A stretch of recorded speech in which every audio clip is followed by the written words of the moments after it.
Mga kapatid, ito ang sinabi ni Apo Hesukristo noon panahon niya na mabasa sa Juan 14:1. Huwag magulmihan ang iyong puso. Magsimpalataya kayo sa Diyos. Magsimpalataya kayo naman kayo sa akin. Yan ang sinabi niya noon. Kaya ito ang sundan natin para malaman natin ang katotohanan na sinasabi niya. Kaya sundan natin ni Apo Hesukristo ang sinabi niya sa mga kasulatan. Ilalakad natin ang mga magandang gawa na siyang pag-asa ng kaluwalhatian natin. Kaya ito na pag-aralan natin ang katotohanan na nakasulat dito sa mga aklat na ito. Sa Juan 14:2, sa bahay ng aking ama ay maraming tahanan. Kung hindi kayo'y ay sinabi ko, sino sa inyo ang sapagkat kayo'y paroon upang ipaghanda ko kayo ng dakong kalalagyan. Yan ang sinabi niya na papunta roon.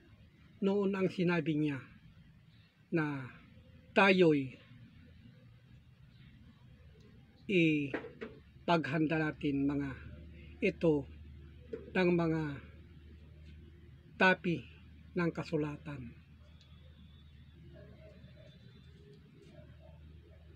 At makikita naman tayo ay nababasa tayo dito sa mga Biblia ni Apo Hesukristo na nakasulat papunta kay Ama upang ipaghanda niya tayo ng kalalagyan sa itaas. Yan ang nakasulat. Kaya ito, mga kapatid, kailangan na pag-aralan natin ito at ipaghanda natin na nakalagay dito sa mga kasulatan. Ang mabasa sa Juan 14:3, at kung kayo'y pumaroon, ako'y maipaghanda ng tanggapin ko sa aking sarili, upang kung saan ako naparoon, kayo'y naman ay nandoon. Kaya ito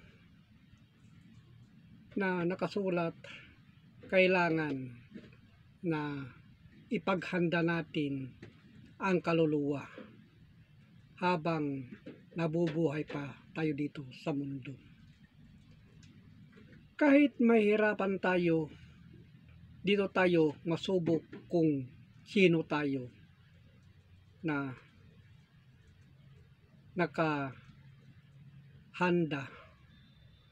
kahit anong hirap at ginhawa.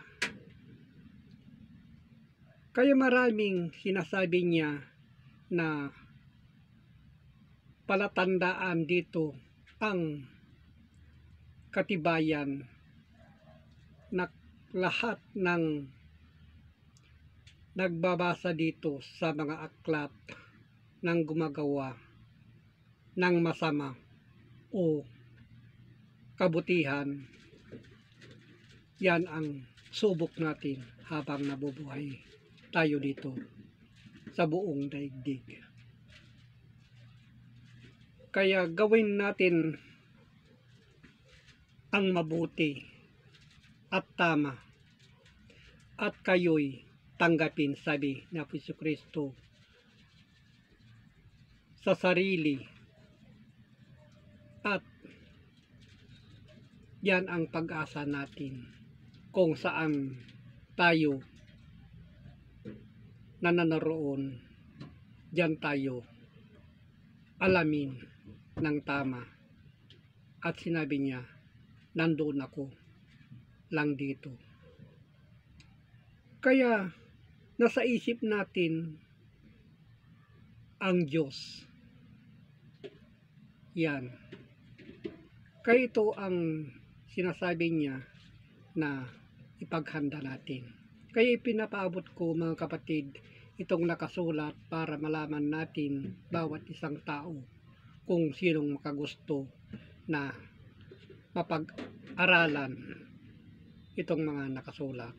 At salamat ng Panginoong Diyos. Amen.